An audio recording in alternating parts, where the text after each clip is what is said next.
28 avril, j'ai dit débat pour la nation, Perfect Télévision. Merci beaucoup pour votre fidélité. Merci également à tous ceux qui appellent vers 3 heures du matin. Je ne sais pas, j'aimerais vous prendre beaucoup de fils, mais en tout cas, merci beaucoup pour cet intérêt.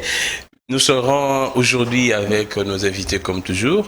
Maître Mpinda est là, Maître Laurent Ochumbe, deux éminents juristes de bon pays, l'un au niveau de l'UDPS, Union Sacrée, et l'autre au niveau de l'ECD. La Mouka, avec les deux, nous allons revenir sur l'actualité politique. C'est vrai que c'est le propos de Jules Alinguet qui domine l'actualité, mais également les présidents séjournent depuis, je pense, hier, au niveau de Lubumbashi pour les discussions de paix entre les Kassaïens et les Katangais. Nous en parlons. Un an de Sama Lukonde qui reste toujours d'actualité, mais également le professeur Mbata, André Mbata, élu premier vice-président, 402 voix, majorité, vraiment, je ne sais pas, une large majorité au niveau de l'Assemblée nationale pour le professeur André Mbata qui remplace Jean-Marc Kabound. L'histoire de Jean-Marc Kabound désormais est tournée. Et qu'est-ce que monsieur le professeur des droits constitutionnels va apporter comme souffle nouveau au niveau de l'Assemblée nationale? Des questions qu'on se pose. Nous allons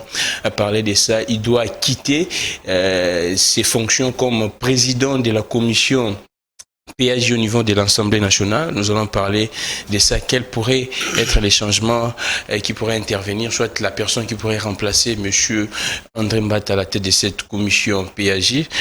Tentative de réponse et d'analyse avec mes invités. Nous sommes en direct. Le numéro est là, plus 243 82 41 59 117, messagerie normale et messagerie WhatsApp. Je commence par mettre Mpinda Richard, Yabuso Mpinda, UDPS également. Comment vous allez? Je veux bien, merci. Merci de nous recevoir. Merci à mon co-débatteur que je revois après plusieurs moments d'absence. Votre frère?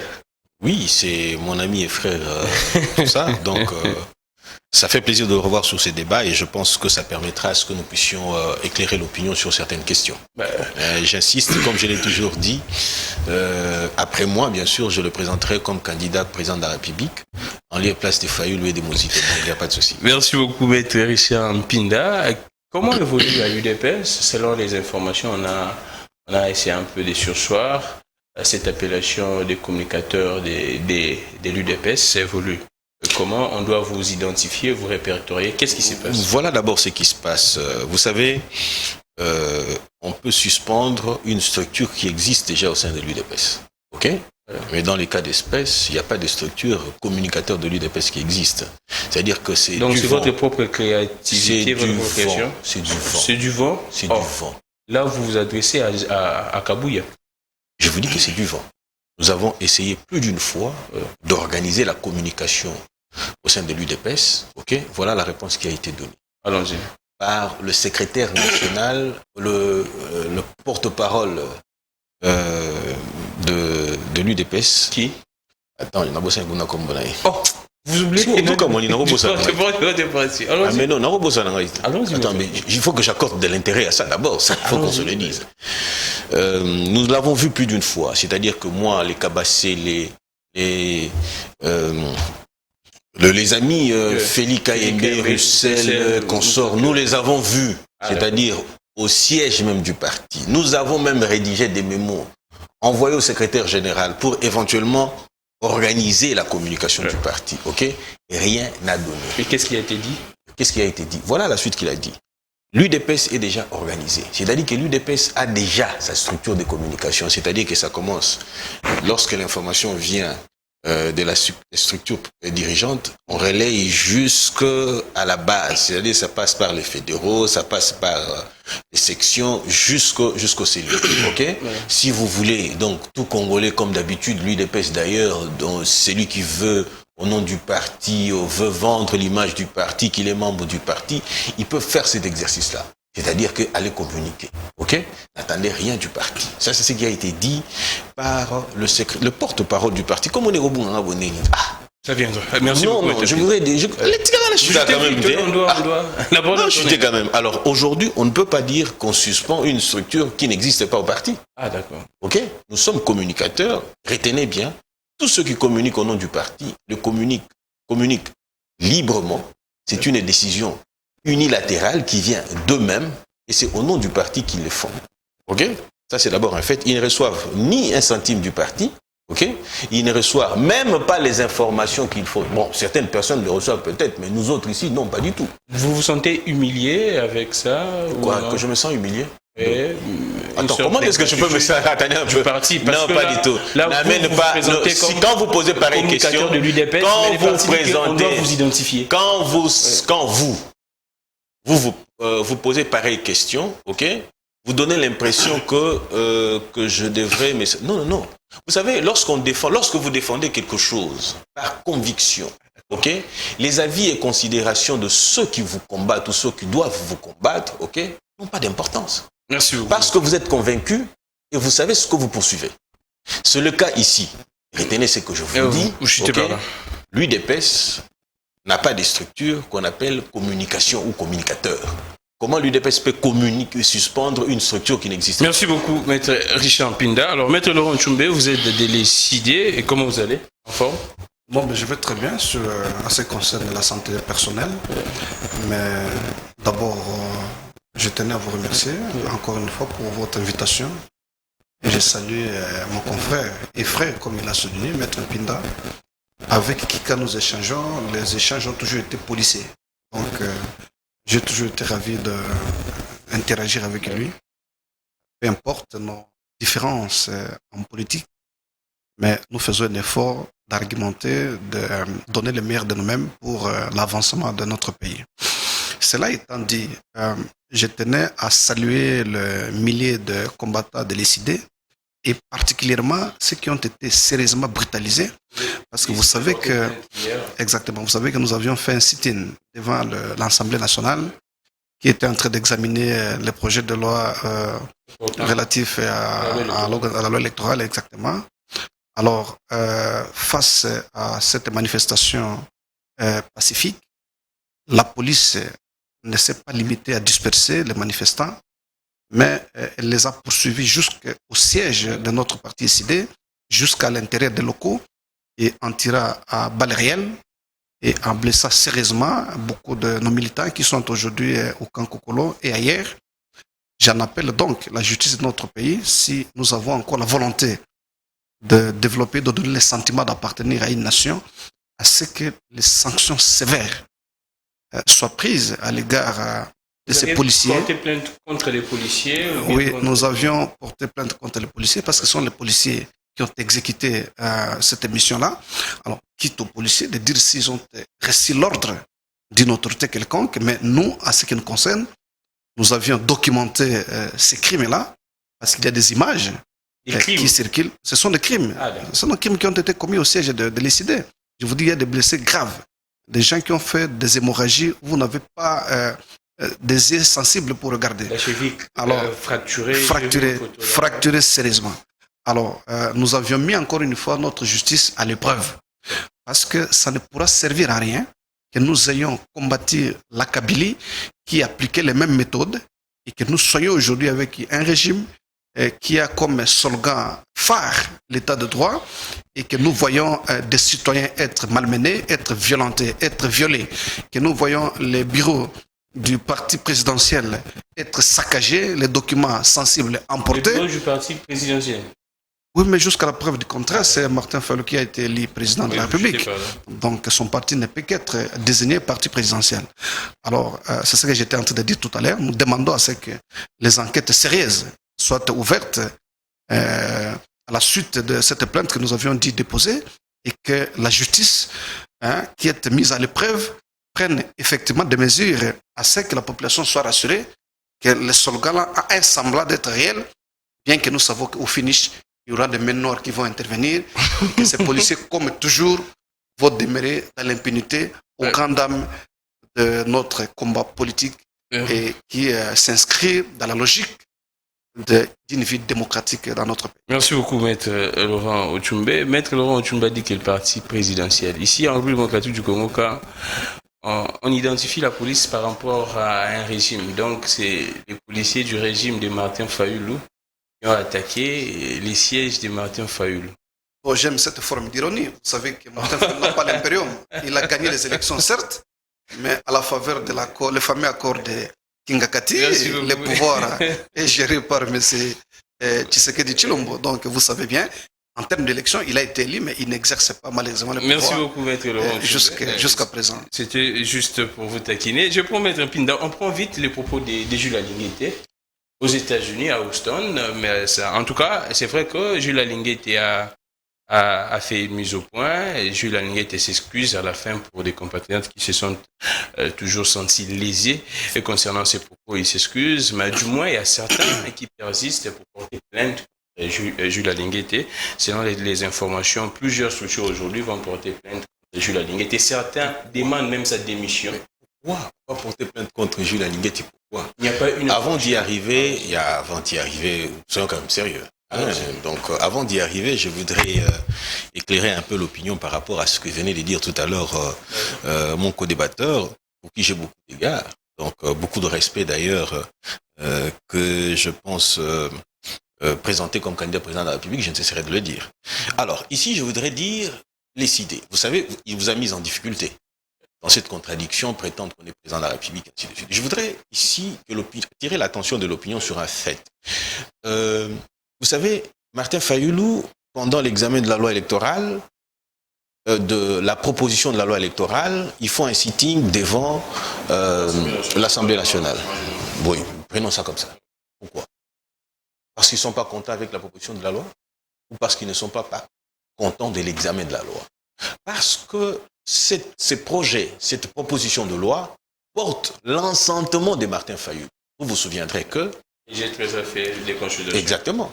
C'est-à-dire que le travail qui est présenté à l'Assemblée nationale à ce jour est le fruit du consensus, large consensus, obtenu avec l'accord de Martin Fayulu. Puisque Martin Fayulu a été approché, Martin Fayulu a émis ses observations, et le fruit que nous avons, c'est-à-dire que Martin Fayulu est en train de combattre son propre travail. Est-ce l'effet d'être consulté, ça veut dire que Martin Fayulu a cautionné cette proposition?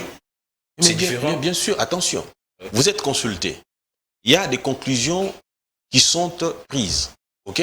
Ces propositions vous ont été communiquées, ces conclusions-là vous ont été communiquées. Si vous n'êtes pas d'accord, qu'est-ce que vous faites? Vous faites une déclaration pour dire que je ne suis pas d'accord, ceci ne correspond pas à mes attentes. Mais du moment où Martin Fayulu... Il n'y a pas eu de déclaration, jusqu'à preuve du contraire. Ok?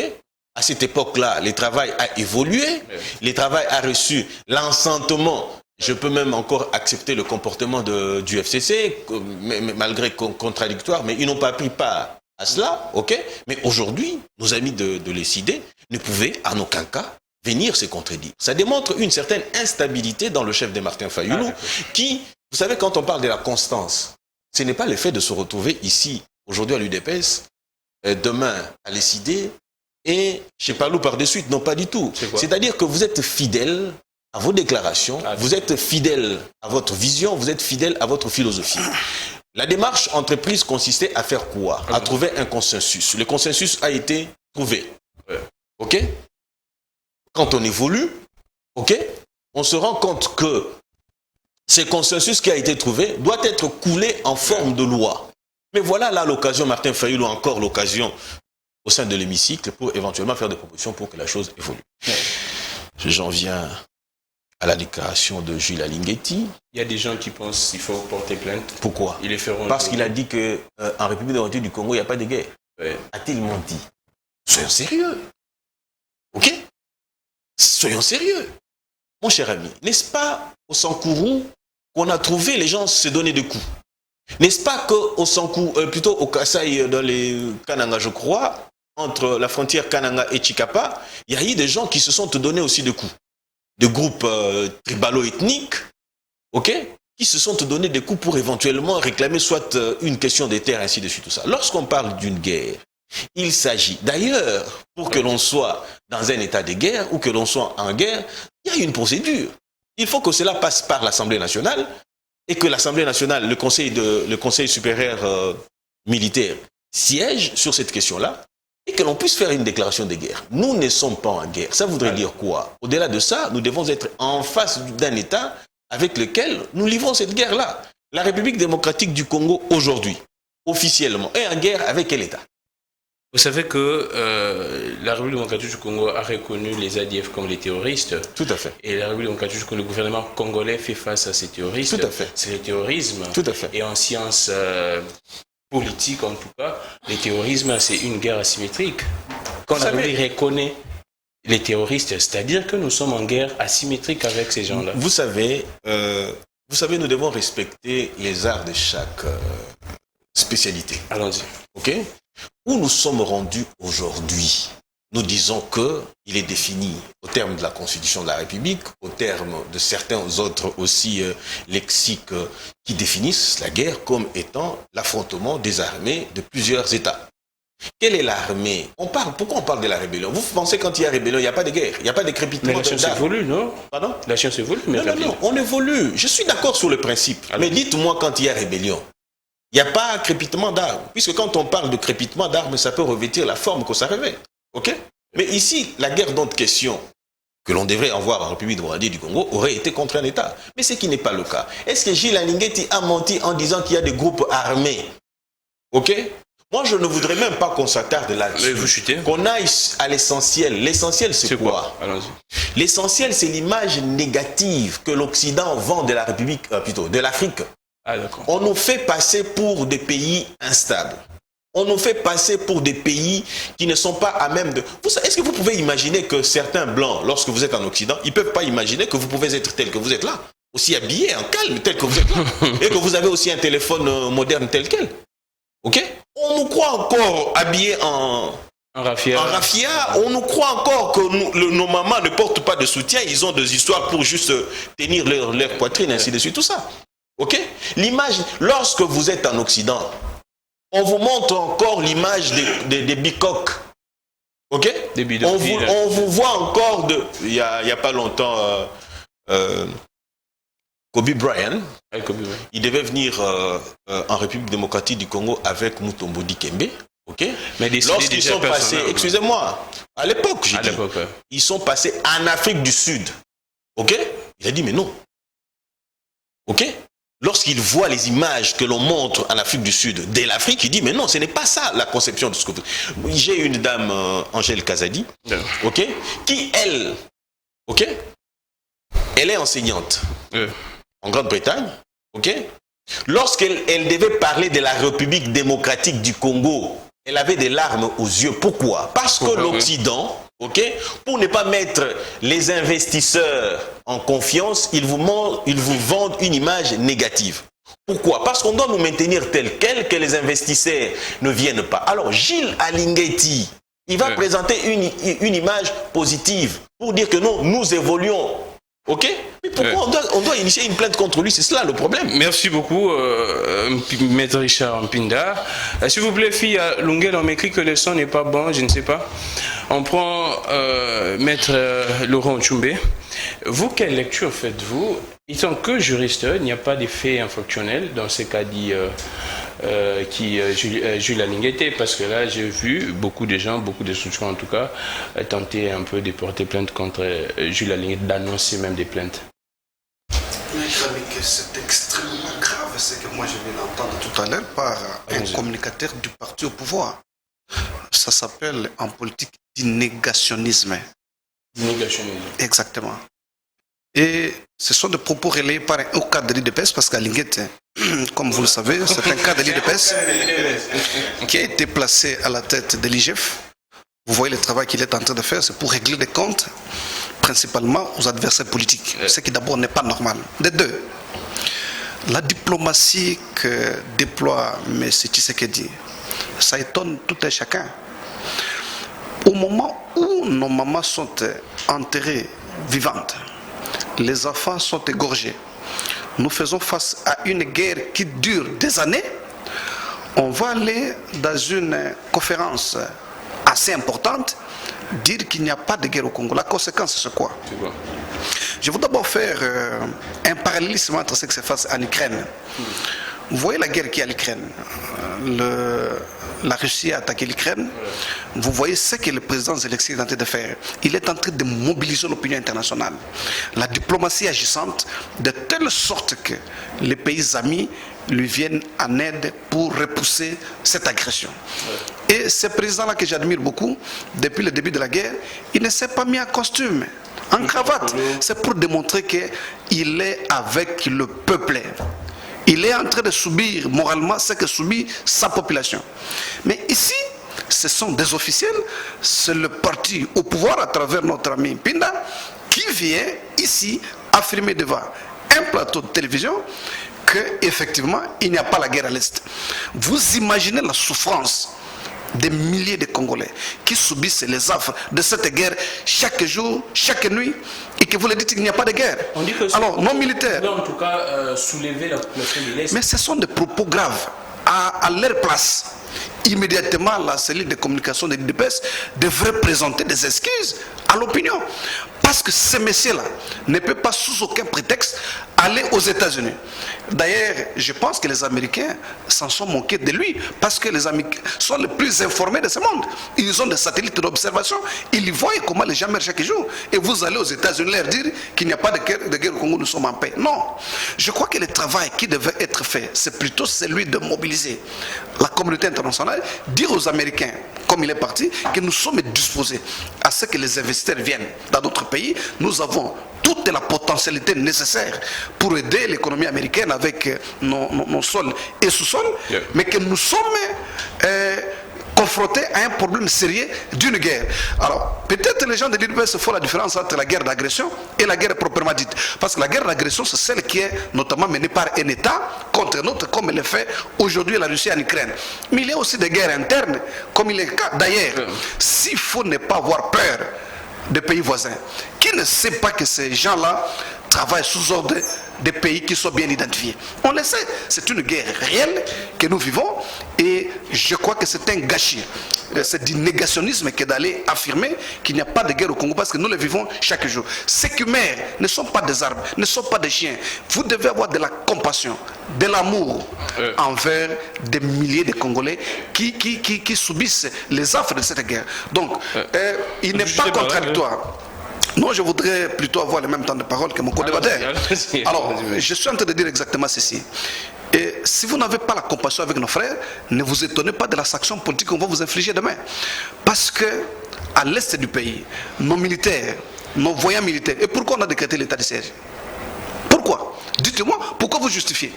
Si vous non, pourquoi on... Non, non, un instant, l'état de guerre, hein, parce que vous aviez semblé aller sur la formule constitutionnelle que le Congo n'a pas déclaré la guerre. Non, il faut faire la différence entre la guerre qu'on vous impose ou que vous déclenchez. Si nous voulons déclencher une guerre, c'est ce que vous dites, la procédure constitutionnelle, convoquer les structures officielles pour faire une déclaration de guerre. Ça, c'est vous qui voulez faire la guerre. Mais ici, nous sommes victimes d'une guerre et cela n'a pas besoin que le président Chilombo décrète l'état de guerre pour qu'il nous combatte. Il faut faire la différence entre ces deux notions. La guerre dont vous avez fait allusion tout à l'heure, c'est la guerre où nous déclarons la guerre à un pays voisin ou à un pays autre. Nous prenons la responsabilité que nous déclarons la guerre au Rwanda.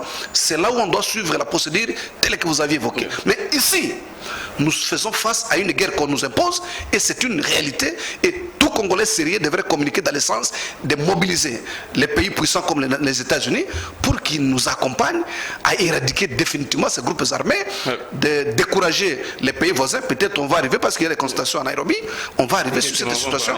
Et s'il y a une délégation du gouvernement congolais à Nairobi, pour faire quoi? Merci beaucoup, Maître Laurent Tchoumbé. Je prends Maître Richard Pinda. Nous prenons en tout cas, c'était programmé qu'on puisse prendre ça à la fin, mais comme on l'a déjà évoqué par Maître Tchoumbé, on le prend directement. Si je pourrais dire ça comme ça, les consultations au niveau des Nairobi, Martin Fayoulou dit que ce qui se passe là-bas, c'est renforcer encore même l'infiltration dans notre pays. Votre lecture, ces consultations vont solutionner les problèmes avec les M23 ou bien c'est ces consultations pourraient encore empirer la situation.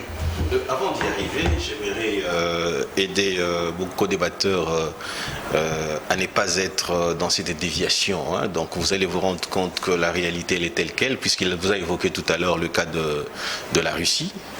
En Ukraine, c'est une guerre. De plus classique au monde. Lorsque vous parlez de la situation en aire de Congo, vous avez soulevé les mouvements terroristes, ainsi de suite, tout ça. On ne dit pas guerre, on dit lutte contre les terrorismes. On dit lutte contre le mouvement rebelle. Est-ce que dans son langage, puisqu'il a semblé parler du négationniste, dans son langage, d'ailleurs, moi je suis plus concerné que lui dans la situation de l'Est de la République. Mon épouse est de là. Ce qui voudrait tout simplement dire que moi j'ai des pleurs dans ma famille. Ou dans la famille, indirectement, dans la famille de mon épouse. Ce qui voudrait dire tout simplement que Alinguetti n'a pas dit que nos mamans ne sont pas violées. Alinguetti n'a pas dit que nos cases, nos enfants ne sont pas enrôlés. Non, pas du tout. Alinguetti dit ceci, que nous ne faisons pas la guerre, mais nous faisons la lutte contre les groupes armés, nous faisons la lutte contre les terrorismes, nous faisons la lutte contre tous ceux qui sont à la base de l'instabilité à l'est de la République. C'est cela le langage d'Alinguetti. Il dit qu'on regarde ça à la télé, là ça choque les sensibilités, on regarde ça de loin à la télé, c'est à 2000 km. Non, dites-moi un peu. Lorsqu'il dit qu'on le suit à la télé, est-ce qu'il ment? Vous ne suivez pas ça. Vous avez été à l'est là-bas pour faire la guerre.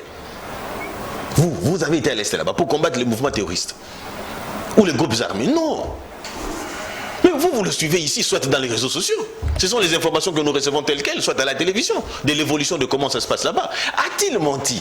Vous savez, il y a une chose. À un moment donné, ici, on se retrouvait dans une situation telle que tout le monde s'est embarqué dans une affaire du tribalisme. Ici, avec Madame Mounongo, puisqu'elle a fait une déclaration pour dire que non, je le disais ici, avant même l'entrée du jeu, ici, lorsqu'on la traita de tribaliste, et ainsi de suite. Moi, j'ai dit, mais non, elle n'a pas été tribaliste. Il faut employer chaque terme où il faut. Lorsque madame dit, j'ai pris cette illustration ici pour dire, lorsqu'elle dit par exemple que non, ceux qui mangent le chien doivent partir. Les Kassaïens qui mangent les chiens doivent partir. J'ai dit, si c'était le tribalisme, on ne serait pas référé au Kasaï, puisque le Kasaï n'est pas une tribu.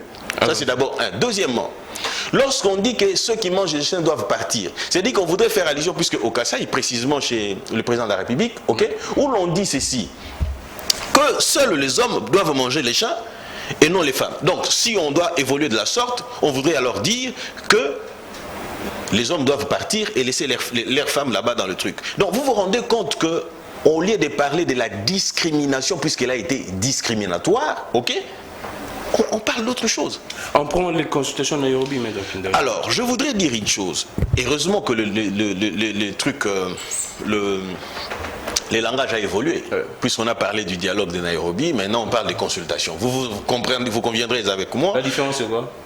Non, mais écoutez, le dialogue, c'est-à-dire que vous échangez les avis. C'est-à-dire que celui-ci parle, on l'écoute, on trouve un compromis. Et dans les consultations? Dans les consultations, c'est-à-dire que j'écoute votre avis à vous, ce que vous en pensez pour éventuellement mettre fin à ce qu'il y a. Je peux ne pas suivre. Vous voyez? C'est juste un jeu de mots en tout cas. Non, ce n'est pas. Vous dites, là maintenant, là, nous sommes en train de dialoguer sur une question. La consultation, c'est-à-dire que vous m'auriez seul posé des questions, je n'aurais même pas entendu votre avis, c'est-à-dire que j'aurais émis une opinion, mon opinion à moi. Je peux ne pas suivre. Ça, c'est d'abord un élément déterminant. Ce n'est pas un jeu de mots, nous parlons en français.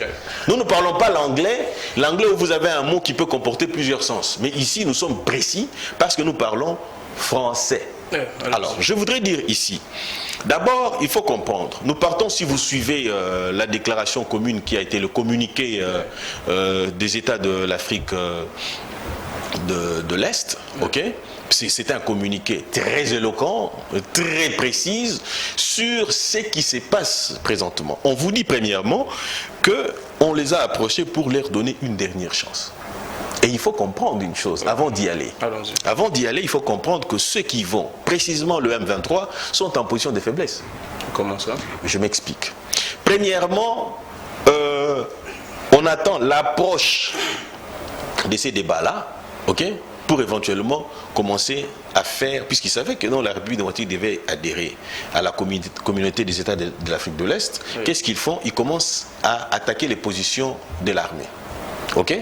Après avoir attaqué, été repoussé, ok?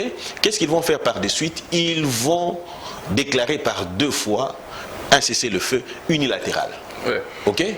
Alors, puisqu'ils savaient qu'ils avaient un pion, comme il l'a dit, je suis d'accord avec lui lorsqu'il dit que nous le savons, que oui, on le sait, que le Rwanda soutient le M23, mais le Rwanda ne se bat pas avec le M23. Qu'est-ce que le Rwanda fait? Il prend le Congolais à la morphologie, comment dire, toutifone, ok? Il prend même les originaux de chez eux, c'est-à-dire le Rwandais. Dans cette confusion-là, ok, on y prend et les Rwandais et tout ce que vous voulez, on les mêle et éventuellement on le met. Alors, je voudrais dire ici, ils attendaient... Je suis en train de répondre à cette question. Je suis en train de répondre à cette question-là. La deuxième étape a été que parce qu'ils savaient qu'ils avaient Paul Kagame qui devait prendre les revendications et les soumettre au gouvernement de la République. C'est là que je réponds à Martin Fayulu pour dire ceci. Lorsque Martin et lorsque Roubero et les autres, c'est du pareil au même. Lorsque Kagame arrive à ces sommets-là, il prend les revendications du M23, il les propose, il a reçu une réponse conséquente. Il a dit ceci: Monsieur le Président, nous aurions souhaité que l'on puisse intégrer au sein de l'armée, c'est-à-dire le M23, et éventuellement leur donner des postes politiques. Le président de la République a dit, le président Tshisekedi, il a dit lui-même président Tshilombo, donc il a dit ceci, que nous les ferons à une seule condition, que vous puissiez accepter que les FDLR, les rebelles rwandais qui sont ici, ok, au nom duquel vous justifiez votre présence dans mon pays ici, ok, puissent intégrer aussi chez vous. Ça va, là, cette question-là, non, cette réponse-là, n'ayant pas trouvé satisfaction aux oreilles de Kagame, quelle en a été la réaction? Lorsque les amis vont se retrouver pour éventuellement ces consultations-là, Kagame a été le plus grand absent. Il a envoyé son ministre des Affaires étrangères. Mieux encore, lorsqu'ils arrivent, pour vous démontrer qu'ils sont en position de faiblesse, lorsqu'ils arrivent, ok, pour ces consultations-là, ils envoient Makenga. On les a foutus dehors. On a refusé à ceux qui prennent part. Ok? Alors, en les chassant tels quels, c'est encore un message qu'on a envoyé.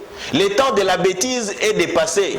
Le temps où vous pouviez comploter contre la République avec Joseph Kabila est largement dépassé.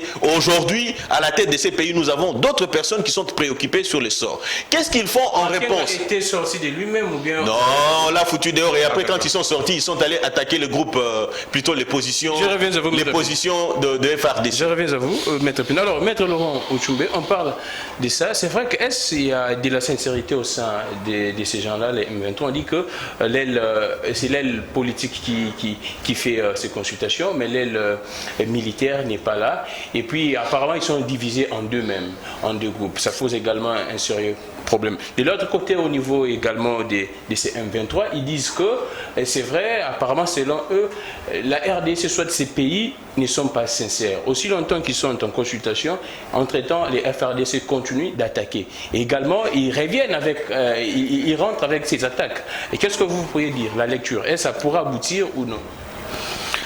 Cher ami, lorsque je parle de président Tshilombo, je parle du président de l'UDPS parce que vous savez que jusqu'à présent, il est président de l'UDPS.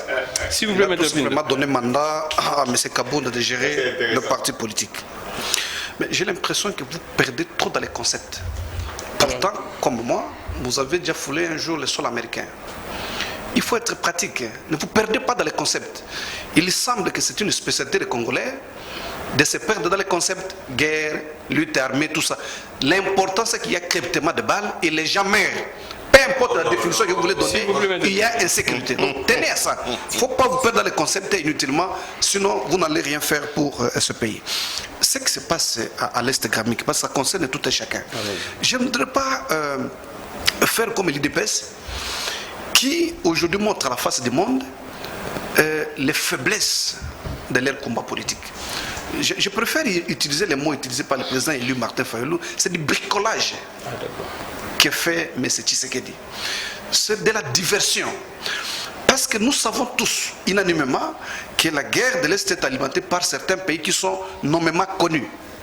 Si on avait une diplomatie agissante, qu'est-ce qu'il faut faire au sein des Nations Unies ou dans d'autres organisations régionales ou sous-régionales? C'est de demander à ce que ce pays voisin-là organise le dialogue à l'interne pour rapatrier leurs citoyens. Parce que ceux qui font la guerre à l'Est, il a souligné, le Rwanda par exemple, prend ses citoyens et il les largue sous le label M23. Les M23 sous Tshisekedi Kabila ici. Mais on a vu les M23 être même membre du gouvernement, c'est après avoir signé les accords. Mais ce sont ces gens qu'on a vus ici intégrer l'armée, devenir ministre, et après la chute de Kabila, il y a encore l'M23 qui surgit là-bas.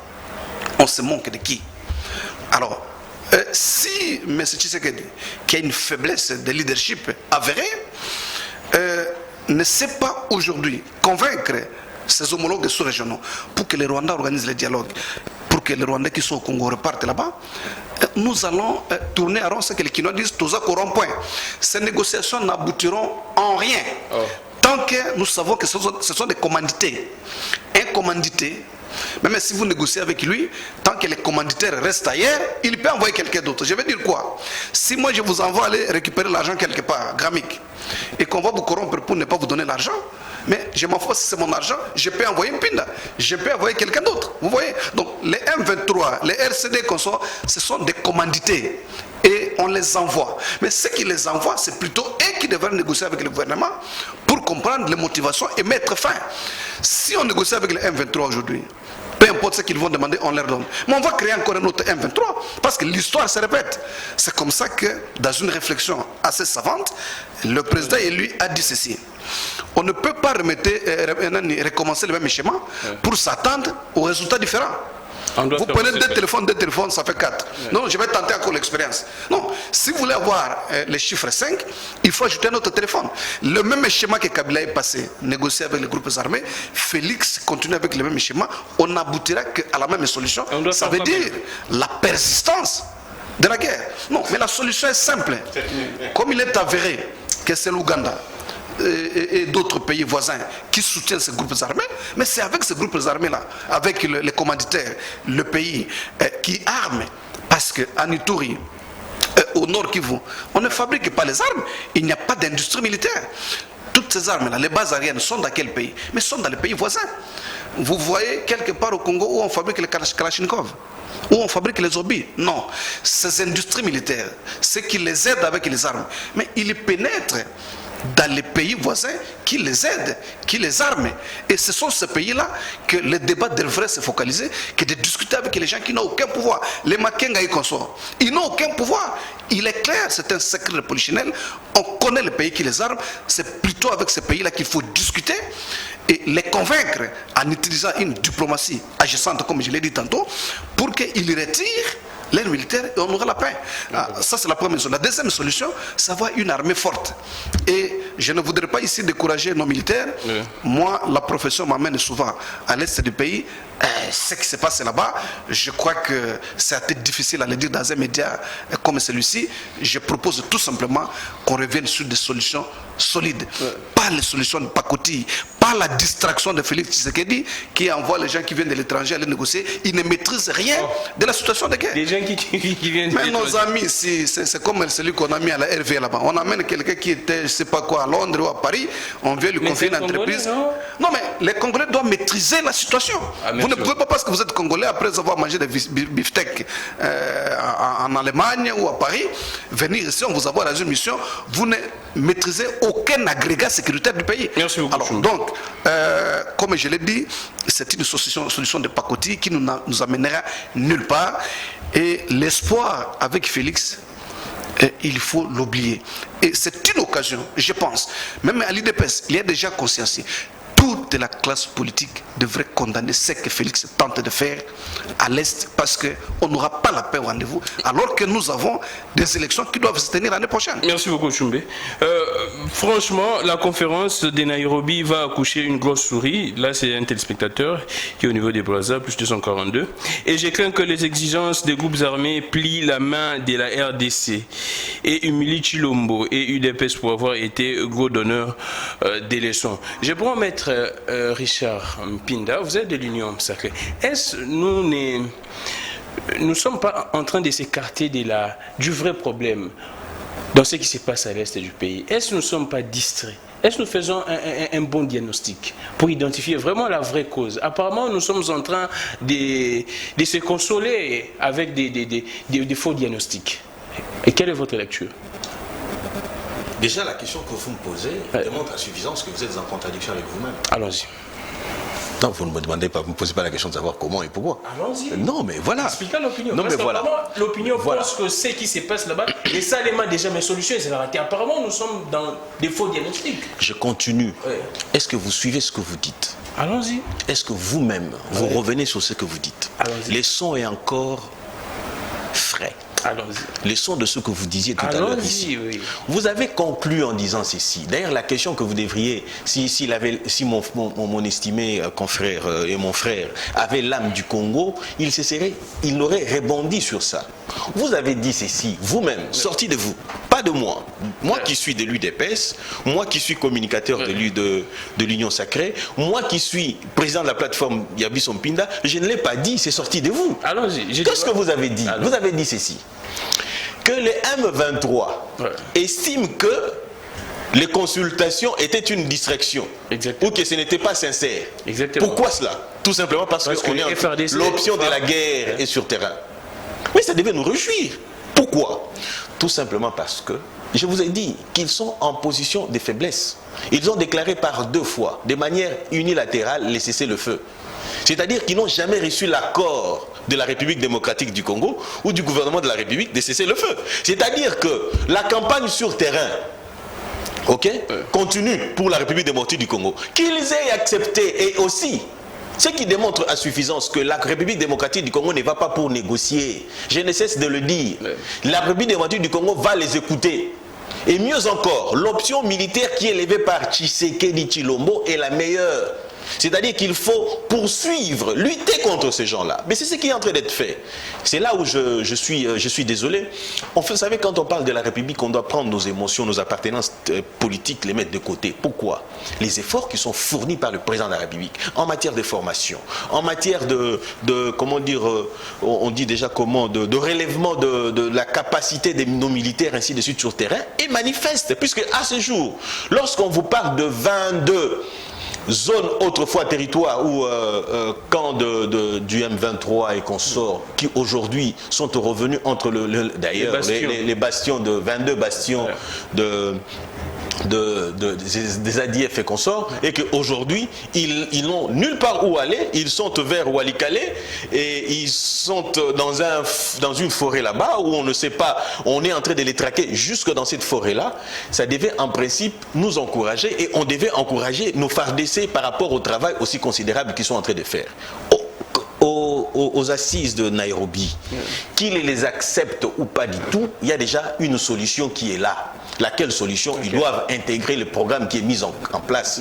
On ne va pas pour autre chose. On leur demande. Il nous dit que c'est une infiltration, c'est un renforcement de l'infiltration. Non, mais pour que ça soit une infiltration, attendez d'abord, pour que ça soit une infiltration, qu'est-ce qu'il faut? Il faut qu'on les accepte au sein de l'armée. Il faut qu'on les accepte au sein de notre société politique, mais ce qui n'est pas le cas. C'est-à-dire que Martin Fayulu est en déphasage avec ce qui se passe là-bas. Mais l'idée c'est démobilisation, désarmement, démobilisation, désarmement et réintégration, non? Tout à fait. Intégration dans quoi? Dans l'armée? Non, pas du tout. Non, au sein de la société, en fait, de la vie civile. Ah, là, c'est Non, mais pas selon moi. Ah, d'accord. Si vous avez suivi les présidents Tshisekedi, du début jusqu'aujourd'hui où nous en sommes rendus, on n'attend plus, puisque nous avons compris que l'infiltration est partie de mixage, brassage, ainsi de suite, tout ça, ce sont les termes qui ne sont pas utilisés cette fois-ci.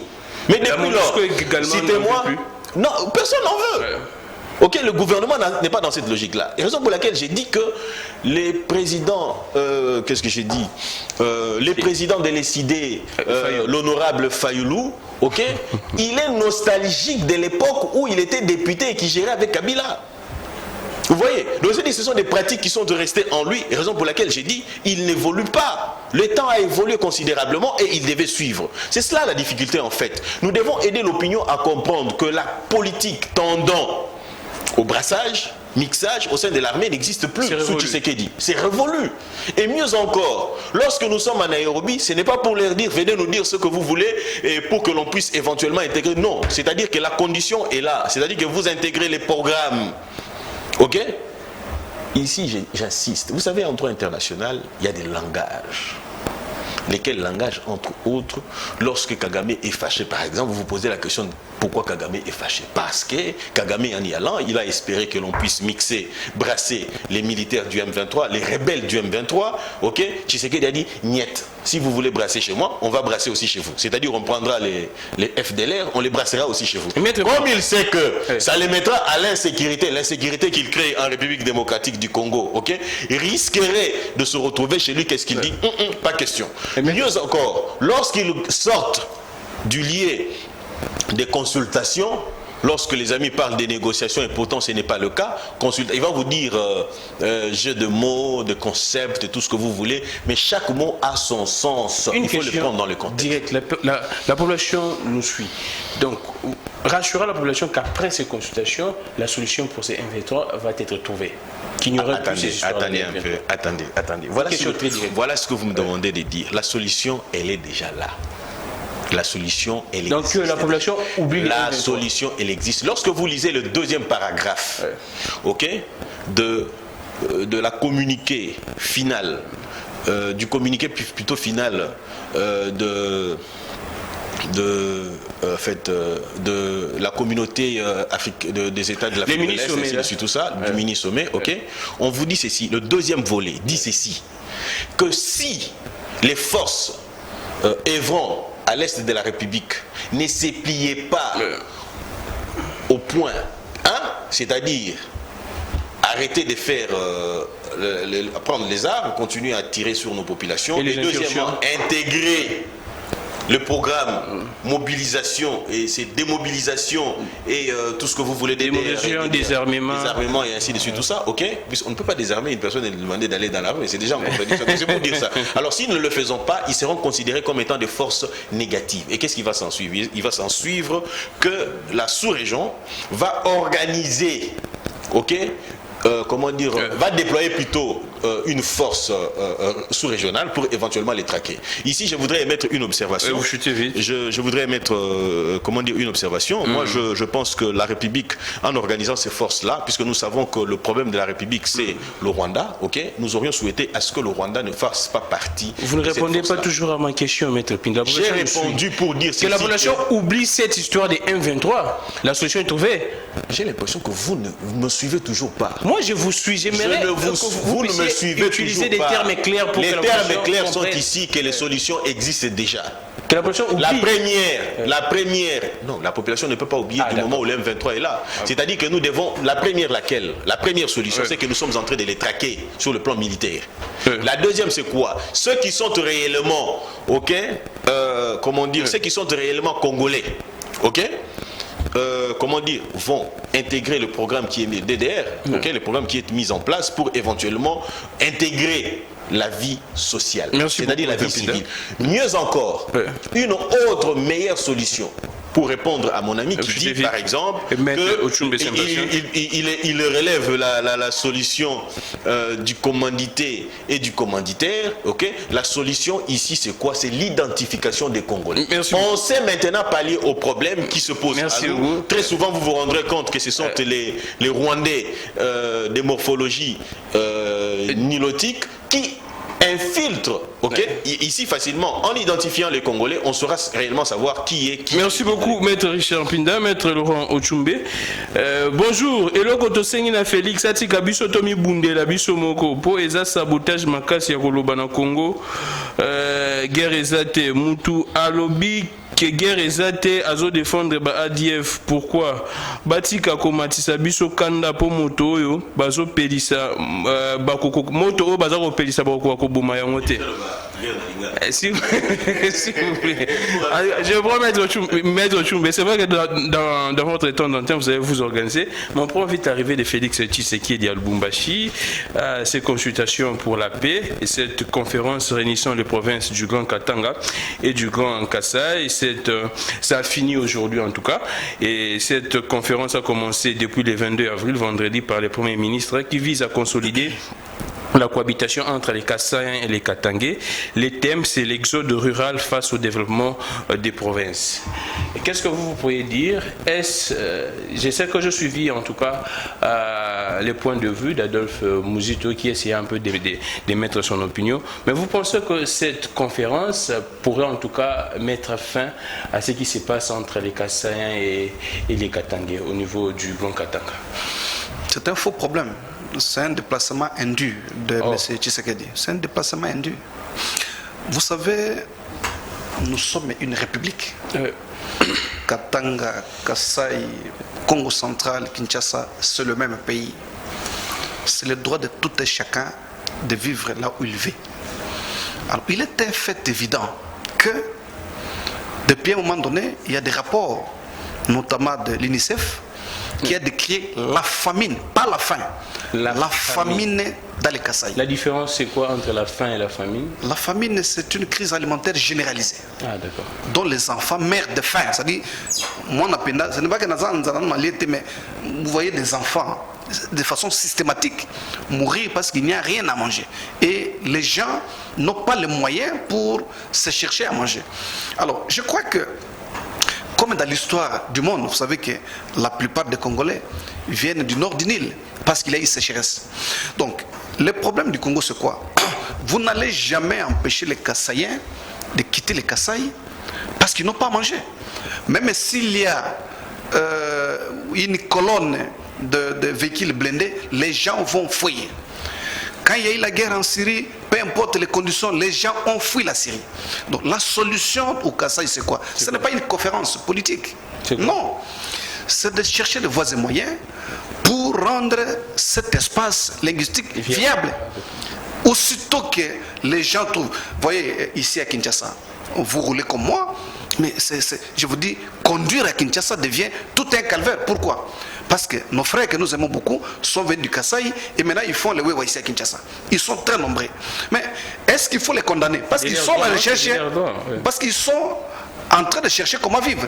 Mais la plupart, pourquoi les Wewa n'étaient pas ici à Kinshasa? Parce que la plupart s'occupaient des activités, notamment de l'AMIBA. Mais aujourd'hui, l'AMIBA est totalement tombé en faillite. On ne sait pas relever. Et la solution, c'est que les Kassaïens pensent que la source de richesse au Kasaï ne peut qu'être l'AMIBA. Non. On peut exploiter le secteur agricole. On peut tenter avec d'autres secteurs. Et si on trouve une solution pour la viabilisation de cet espace linguistique, l'exode rural va cesser de façon systématique. Parce qu'ici, ce n'est pas le simple fait qu'un Kassaïen parte en mouvement à Lubumbashi qui pose problème. Et c'est quoi? C'est que ça devient systématique. Hein? Par jour, il y a 5000, les jours suivants 5000. C'est comme si les Kasaï veulent se vider. Mais ces gens-là, on ne peut pas les condamner parce qu'ils n'ont pas à manger. Les problèmes, selon plusieurs Katangais, c'est les comportements indigestes, selon eux, des Kassaïens au niveau du Grand Katanga. Mais c'est ça le problème. On a plus les comportements des Kassaïens. C'est ça le problème.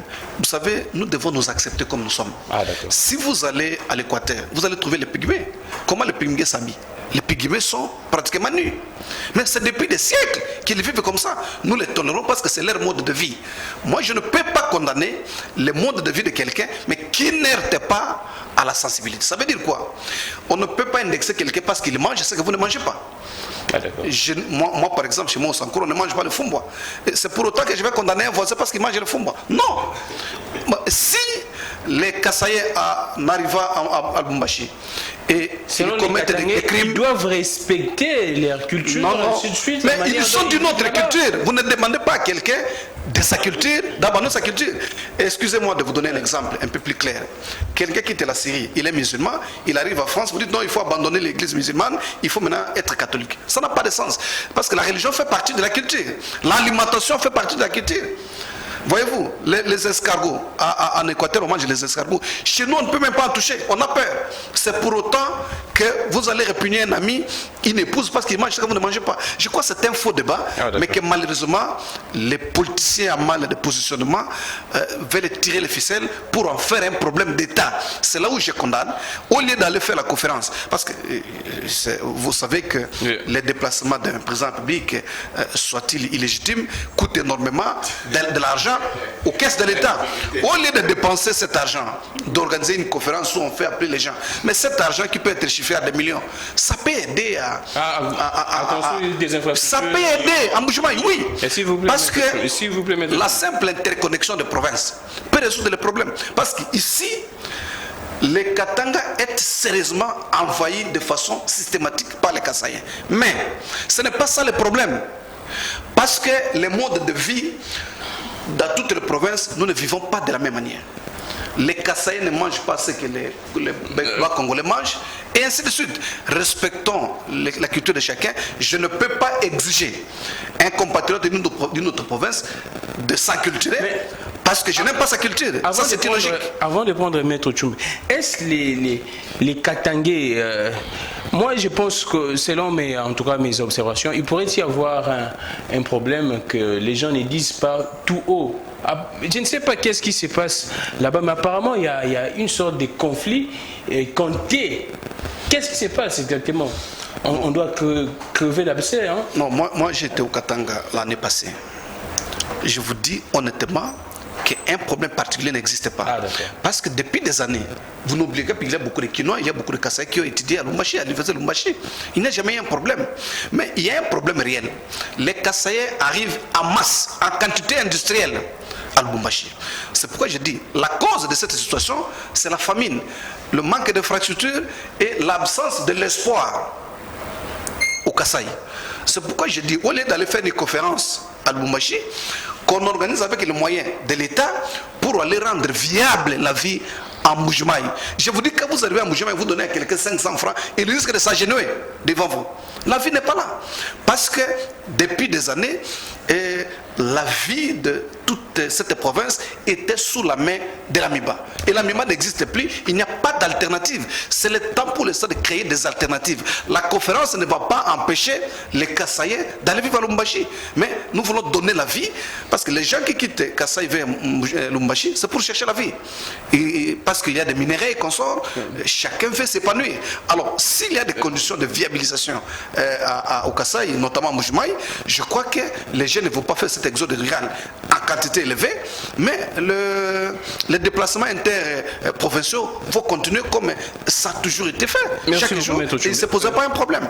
Mais que de donner l'appendice sur base de l'aliment des Kassaïens, ça c'est un faux problème que les vecteurs politiciens veulent tout simplement embourber la population dans une crise qui, on sait quand ça commence, mais on ne sait pas quand ça va se terminer. Maître Mpinda, nous sommes en direct, en tout cas, s'il vous plaît, quand vous appelez, ça sera très, très difficile que je puisse répondre à vos appels. Écrivez-nous, bien que il y a certains messages que je ne lis pas compte tenu du temps, on doit parler de tous les sujets. Je prends Maître Mpinda. La première des questions, est-ce que ce ne sont pas des politiciens qui sont derrière ces histoires? Là, c'est la première des questions.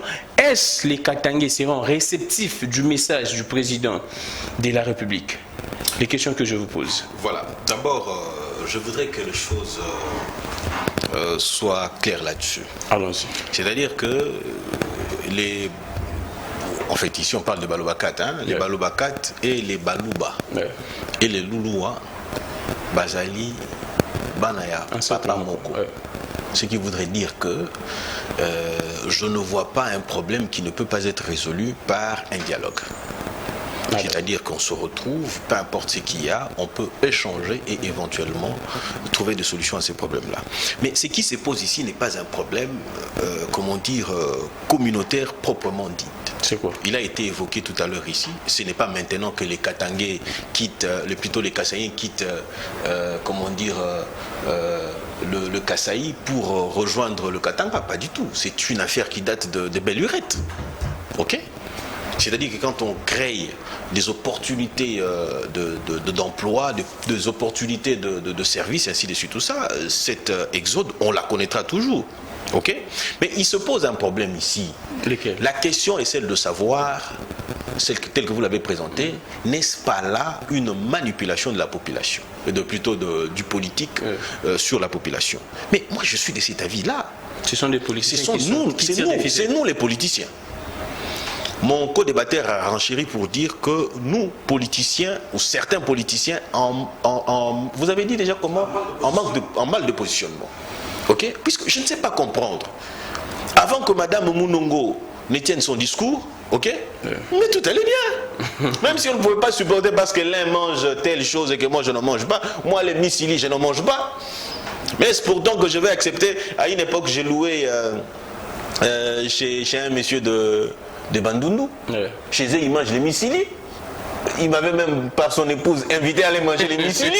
J'ai dit, ah non, mais moi, ces choses-là. Est-ce qu'on peut apprendre à être tolérant? C'est-à-dire accepter les autres par leurs différences. Vous n'allez pas me dire parce que vous n'êtes pas aussi élancé que moi, et aussi, plutôt que je ne suis pas aussi élancé que vous, pas la même gabarit, ainsi de suite, tout ça, que vous ne m'invitez pas à votre émission. Non, là vous ne serez pas tolérant. C'est-à-dire que puisqu'il est consacré par les lois de la République, l'égalité de tous, on devrait accepter les autres avec leurs différences. C'est-à-dire que puisqu'il mange telle ou telle chose et que moi je n'en mange pas, mais ce n'est pas une raison. Moi je suis marié à une femme de l'Est. Au début, j'ai eu des difficultés à manger le foufou chez moi. Pourquoi? Parce que c'était un aliment qui ne passait pas là-bas. Ok? Avec le temps, j'ai appris à mon épouse à faire le foufou. Et aujourd'hui, elle en fait mieux que moi. Vous voyez ça? C'est-à-dire que nous devons apprendre à nous accepter avec nos différences. Il y a eu dans le comportement, dans le langage de Madame Mounongo, un langage discriminatoire que j'ai condamné moi et que je pense que nous pouvons cohabiter ainsi de suite. Mais il y a également un autre problème sur le plan du comportement. On dit que les Kassaïens viennent là-bas et commencent à faire des lois. Je prends les cas des mines. Les Kassaïens, actuellement, selon les Katangais, ils sont la famille, on accuserait même la famille présidentielle. Ils sont dans toutes les mines, dans tous les carrés miniers, et ils font la loi, ils demandent même des taxes, des impôts, ainsi de suite. Ils vont même à l'encontre de l'État, de l'autorité établie par l'État congolais. C'est également ça qui énerve. Les problèmes, c'est aussi vous, la presse, qui ne nous aidez pas. Allons-y. Lorsque vous dites « on dit », qu'il y a une certitude. Mais c'est une information qui survient. Oui, l'information est venue. C'est quoi la source de cette information-là? Vous connaissez la valeur de la source de l'information. Je ne peux pas brûler ma source, je suis un journaliste. En tout cas, c'est de l'éthique. Non, mais si on ne peut pas... sinon, non, mais soyons sérieux quand même. Ok? Est-ce que vous avez été au Katanga, reportage et tout ce qui va avec pour éventuellement... Je l'ai toujours dit. J'ai cité un confrère. Est-ce que vous savez... Oui, allez-y, citez un confrère. Allons-y. Voilà. Vous savez qu'au début de ce mandat ici, une de sœurs à Tshisekedi a osé user des trafics, une de cousines à Tshisekedi a osé user des trafics d'influence. Il a été, comment dire, arrêté. Et depuis, on a kata makolo na Congo à l'isouté. C'est qui? Vous savez? Non, je ne sais pas de nom, cherche. Ça, il est cas qui même n'a pas ça, malgré ça, il ne va pas me contredire, il le sait. Même na parquet, binisa na parquet, on a ainsi de suite, tout ça, fandi penda sentir que nous, à katape makolo qui n'a zonga l'isouté. Une de cousines à Tshisekedi. Aujourd'hui, on vous a cité la dame ici, Mbombo, si c'est Mbombo Rosine. Dans les réseaux sociaux, on en voit de toutes les couleurs. Mais approchez, allez-y maintenant, approchez maintenant ces gens-là pour ça. Vous êtes journaliste, approchez, savoir quelles sont les activités dont on dit. Mais allez-y, approchez pour savoir si c'est réellement vrai ou faux. Ce sont des histoires que l'on rencontre. Je vais vous dire une chose, vous êtes journaliste, ok? Lorsque vous arrivez ici, Peter Tiani est du Bandundu, et que vous excellez dans ce que vous faites, ok? Par votre façon de faire, vous vous imposez. Les autres, parce qu'ils ne peuvent pas relever les niveaux tels que vous le présentez, ok? Ils vous traiteront de tous les mots. Vous l'avez dit. Une fois ici, lorsqu'on essayait un peu de monter cette affaire de communicateurs de l'Union sacrée, en dehors du plateau, vous aviez fait la proposition, mais pourquoi pas? Oui, en disant que pourquoi pas moi, je devais être le président de cette plateforme-là. Quelle a été votre réponse? Que les autres ne l'acceptaient pas. Mais les autres là qui ne m'acceptaient pas là, ils ne m'acceptaient pas parce que je suis inefficace, ou que je suis incompétent, ou qu'ils pensent que j'ai des principes, ou que j'ai des attitudes que l'on ne peut pas marcher dessus. C'est tout simplement ça. Alors, si nous pouvons, pour résoudre ces problèmes-là, en dépit de tout ce que les gens peuvent dire, commençons par être tolérants. Accepter les autres, ok, selon leurs différences, ok, les choses vont évoluer. C'est ça, tout simplement, c'est tout ce qu'il y a comme solution. Et je pense qu'ici, c'est très dangereux parce que moi, j'aurais souhaité, je l'ai dit hors plateau, ici, je salue Adolphe Muzito. Ok, c'est le seul politicien de l'opposition qui a pris le courage de condamner. Il a condamné cette pratique-là. Il a dit, moi j'ai aimé parce qu'il dit, nous sommes interdépendants. J'aurais même appris, je ne sais pas si c'est vrai, que Madame Mounongo aurait eu un enfant avec un Moulouba. Je me dis, est-ce un problème, un cas particulier que l'on a transposé sur la place publique pour éventuellement en faire un problème communautaire ou quoi que ce soit. Et vous allez vous rendre compte d'une chose, parce qu'ici, je ne cesserai de le dire, c'est la manipulation de politiciens. Ici, l'on devait entendre Moïse Katumbi dire non à ces pratiques-là, parce que Moïse Katumbi, il est censé représenter l'ensemble du Congo. Pourquoi? Parce que ce n'est pas un leader local, ce n'est pas un leader katangais, mais c'est un leader congolais. Vous voyez ça? Et ici, mieux encore, on devait encore avoir d'autres personnes. Moi, il y a un problème dans ces pays. C'est-à-dire que les politiques qui veulent créer des crises pour éventuellement annoncer un dialogue, pour éventuellement se retrouver autrement, pour accéder à la gestion de la chose publique, mais ils n'usent que de ça. Alors, Maître Laurent Tchoumbe, deux questions. Moi, je constate que depuis qu'on a arrêté Ngoï Mulunda, apparemment cette crise s'est un peu exacerbée. Est-ce qu'on ne peut pas, en tout cas, comme on dit, décrisper, essayer un peu, je ne sais pas par quel mécanisme, libérer ces messieurs? C'est vrai que selon les informations, certaines informations, on aurait pu entamer ce genre de démarches, et que les messieurs les concernés ont refusé ces genres de démarches pour dire que non, il doit purger sa peine. Est-ce qu'on ne peut pas essayer un peu de décrisper la situation? La deuxième des questions, est-ce pas un conflit d'ethnie qui oppose les Kassaïens et les Katangais? Merci beaucoup, Gramik. Vous savez, le sentiment de justice qui est véhiculé aujourd'hui est parti d'où? Les propos du pasteur Ngoï Mulunda ont été d'une gravité sans précédent. Mais au même moment, ici à Kinshasa, il y a d'autres pasteurs qui tenaient également des propos extrêmement difficiles. Donc deux poids, deux mesures. Maintenant, il y a deux poids, deux mesures. Les Katangais, quand moi j'échange avec les amis, la plupart disent que non, et aussi ont désapprouvé les propos de Ngoï Mulunda. Mais alors, si les propos de Ngoï Mulunda ont été gravissimes, que la justice s'en est mêlée, mais pourquoi les autres qui tiennent les mêmes propos, qui appartiennent à un autre espace linguistique, et ne sont pas inquiétés et sont insensés? Voilà le sentiment de justice qui fait déduire au sein de l'opinion katangaise que nous sommes en pourchasse. C'est cela le problème. Alors, si la même rigueur qui est appliquée à Ngoï Mulunda était appliquée aux autres pasteurs, particulièrement du Kasaï, je crois que les Katangais n'auraient pas un sentiment d'être mis à queue. Ça, c'est l'analyse que moi je fais de cette situation. Mais l'histoire des mines, c'est vrai, là où il y a du miel, ça attire les abeilles. Mais l'IDPS en fait un peu trop. Parce que l'actuel pouvoir, moi dans ma province du Sankour, mon ami Mpinda, depuis que M. Tshilombo est au pouvoir, il n'y a qu'un seul ministre qui est arrivé là-bas. Et M. Félix aussi est arrivé une fois. Un seul ministre qui est parti. Mais tous les ministres, il ne passe jamais un jour sans qu'il y ait des ministres au Lualaba, au Katanga. C'est parce que Lualaba est pas un seul jour. Non, il ne se passe jamais. Le Lualaba ou le Grand Katanga général n'a jamais passé une nuit sans qu'il y ait un ministre là-bas. C'est pourquoi toute la famille présidentielle, elle est là-bas, installée. Installé. Et vous trouvez seulement au Lualaba où on a les représentants de la maison civile du chef de l'État. On n'a pas les représentants de la maison civile du chef d'État au Sankourou. Même en Mbujimaï, il n'y a pas les représentants de la maison civile du chef de l'État. Toujours à Lualaba. Mais on nomme un coordinateur de la maison civile. Ça dénote quoi? C'est l'intérêt qu'a la famille tshisekedi aux mines. Il y a beaucoup de scandales. C'est la famille tshisekedi. Mais mon cher, c'est dit blanc, bonnet, bonnet, blanc, c'est la même chose. Pas nécessairement. Je sais que vous êtes amoureux des concepts. Je vous ai conseillé. Les concepts. S'il vous plaît, maître Vous avez Pinda. compris l'idée, hein? Peu importe. Si vous restez dans la congolité où il faut chercher des concepts et consorts, moi je ne suis pas là, moi j'attaque les fonds du problème. C'est vrai qu'en tant que juriste, nous sommes très attachés à la forme que nous qualifions comme la jumelle de la liberté. Mais voilà, c'est ici, ça, il la faut prendre contradiction. le problème du fond. Et le point du ça, la fond, contradiction. c'est que tout le monde, sauf vous que je n'ai pas encore vu au Katanga, tous vos amis sont là-bas, matin et soir. Vous allez poser la question La profession lorsque peut vous allez examiner. rencontrer votre président du parti qui est M. Tshisekedi. Le président de la Pour- République. Mais il est le président de l'UDPS. Il a Il donné n'est seulement plus- il mandat. n'est pas le président. Mais quand on donne un mandat, on est qui? Vous êtes en Il demeure contradiction. président. Vous êtes en contradiction. Il demeure mandat parce qu'il a Non, donné un mandat. il Il demeure président. S'il vous plaît. D'abord, ça, ce n'est pas le débat C'est d'aujourd'hui. incompatible, oui. C'est incompatible, mais lui a donné je mandat, vais donc y il est aller. demeure. Non, non, Voilà. je vais y aller. Alors, pose-lui la question. Pourquoi on nomme un coordinateur de la maison civile au Lualaba et non à Congo central? Il n'y a pas des intérêts présidentiels au Congo central.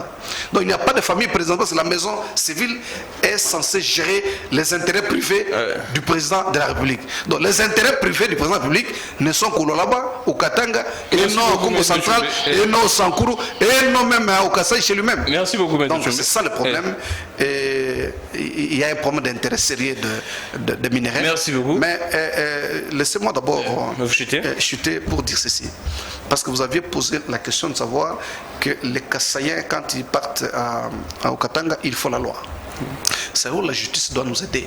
Si on a mis la justice en place, c'est parce qu'il est envisageable qu'il y aura des citoyens hors la loi. Mais s'il y a un Kouidam qui arrive au Katanga et il commence à percevoir les taxes alors qu'il n'est pas représentant de l'État, mais que fait la justice? C'est l'interpeller, c'est l'arrêter. La justice aussi doit accompagner la coexistence pacifique. Si la justice croise les bras pour dire que non, si vous touchez un Kassaïen, on va voir comme si vous touchez la famille du chef de l'État. Non! Un Kassaïen, c'est un citoyen du Congo. S'il est coupable d'un acte qui viole la loi pénale, la police, les cours et tribunaux devraient, en principe, interpeller pour mettre de l'ordre. Parce que la sanction pénale a aussi comme rôle l'intimidation des criminels potentiels. Merci beaucoup, Maître Laurent Choumbé. Et disons la vérité, les Kassaïens sont méprisés par les Katangais à cause de l'attitude du régime actuel. Mais en soi, les deux peuples n'ont pas un problème comme tel. Je prends Maître Pinda, on prend ces sujets, une année de Samalou Kondé. Les bilans, ça m'a dit que c'est satisfaisant en tout cas, il est très satisfait. Il salue toutes les actions posées par l'équipe gouvernementale en général. Et l'opinion pense que ça n'a pas été sincère. Vous pensez quoi étant que communicateur de l'Union sacrée? Avant d'y arriver, je voudrais d'abord réagir au message qui venait tout à l'heure d'être lu par vous, où il dit c'est à cause du comportement du régime actuel, ainsi de suite, tout ça. Donc, mais ça, c'est du n'importe quoi. Parce qu'on a connu des tristes histoires avec Kyungwa Kumwanza, cette affaire des Biloulou. Le pouvoir, le régime actuel n'y était pas encore. C'est-à-dire que c'est une fausseté qui est fondée sur, sur une position émotionnelle. Donc ici, je voudrais tout simplement dire, ce qu'il a relevé de positif, c'est que les deux peuples, les deux communautés peuvent cohabiter facilement sans qu'il y ait de soucis. Je voudrais rassurer aussi mon co-débatteur, c'est que puisqu'il prétend, il a prétendu. Jusqu'à présent, vous n'êtes pas arrivé là-bas. Non, mais il sait que la profession m'amène partout où je veux. Si la profession peut m'amener en dehors du pays, si la profession peut m'amener à Béni, si la profession, pourquoi pas? Je suis congolais, je peux me retrouver où la profession m'appelle éventuellement pour aller ester. Et au-delà de ça, il y a Bisson Pinda et aussi dans le Katanga. Donc si aujourd'hui je devrais y aller dans le cadre de Bisson Pinda... Ça ne sera pas dans les mines. Non, mais je ne suis pas un expert en mine. Malgré que j'ai au sein du cabinet des experts sur cette question-là, je pense que s'il y avait lieu que je sois sur place et que je ne peux déléguer, éventuellement je pourrais y aller. Je voudrais ici relever des contradictions. La première contradiction, lorsqu'il dit par exemple que les présidents de la République, qu'il aurait donné mandat, à ce jour, à l'UDPS, nous savons que c'est la triumvirat qui gère le parti. C'est-à-dire que vous avez Chabani, vous avez Wakwenda et Kabouya. Donc c'est-à-dire que le président Aïe n'existe plus. ok, cette affaire a été éventuellement, donc on ne peut plus considérer. Dans la logique de la Constitution même, le président Tshisekedi ne peut même pas avoir l'étiquette du président de la République, même pas se prévaloir d'être plutôt membre d'un parti politique. Oui. Donc ce sont des contradictions qui appellent... Mais le président avait donné un mandat spécial à Kabound à l'époque, non? Vous dites qu'il avait donné un mandat spécial. Lorsqu'on donne un mandat à une personne, c'est-à-dire qu'on lui attribue ses attributions. Ce n'est pas en vain qu'il a... On délègue les pouvoirs. Non, mais j'ai dit... Non, quand j'ai dit qu'on lui attribue les attributions du président... Mais vous représentez un mandataire représente les mandats. Si vous plaît, M. Tchoumbe. Non, je ne voudrais pas qu'il fasse ces raccordements. Un mandat. Non, mais c'est pas un raccordement, laissez-moi évoluer. C'est dans son temps d'antenne. Laissez-moi, c'est mon temps d'antenne. Ici, vous conviendrez tout simplement que notre ami, il est dans des faux fuyants. Puisque le fait que hier, c'était un président haï et aujourd'hui, il n'en est plus question. Ouais. J'étais en train de dire quelque chose d'important ici. Il a dit, il a prétendu que la famille présidentielle était installée. Ouais. Donc si demain, il y avait une action en justice contre lui, il peut se rassurer que je mettrai ma toche pour le défendre lui. Qui okay? Lui, là. mais cependant, cela n'exclut pas. Hein, cela n'exclut pas que je le dise ici, en le contredisant, que ce sont des faussetés. Ah, ok, je le mets à défi de me donner un seul nom, une seule adresse, ok, d'un membre de la famille de Tshisekedi installé là-bas au Katanga, j'abandonnerai la politique. Au mieux, j'initierai même une action en justice contre ces membres de la famille là-bas, non pas parce qu'il y réside, mais parce qu'il met du trouble. Il y a Bisson Pinda le ferait. Si j'ai de l'assurance d'en parler ainsi, et de la sorte, tout simplement parce que je sais que c'est une récupération politique. Vous allez vous rendre compte d'une chose. Vous allez vous rendre compte d'une chose. Mais vous allez vous rendre compte, s'il vous plaît. S'il vous plaît, vous allez vous rendre compte. Je vous relance. Un de vous de l'UDPS, je cite, Fils Moukoko a dit ça clairement. Il a cité même des noms, des Roseline, des Daniela, là. Il y a également, on citerait aussi Anthony. Mais il a fait pareil que lui. Oh. Il a fait pareil que lui, Fils Moukoko. Oh, il a menti. Non, mais j'ai dit qu'il a fait pareil que lui. Il a dit, il a fait des déclarations sans en apporter la preuve. Je me fierai encore à ce qu'il lui dit, parce que lui, il est outillé. C'est-à-dire que lui, il a les mêmes armes que moi. Ah, d'accord. Ok? Mais ici, il serait dans l'incapacité. Et si sa source, la source de mon frère ici, Laurent Otchoumbe, ok? Ouais.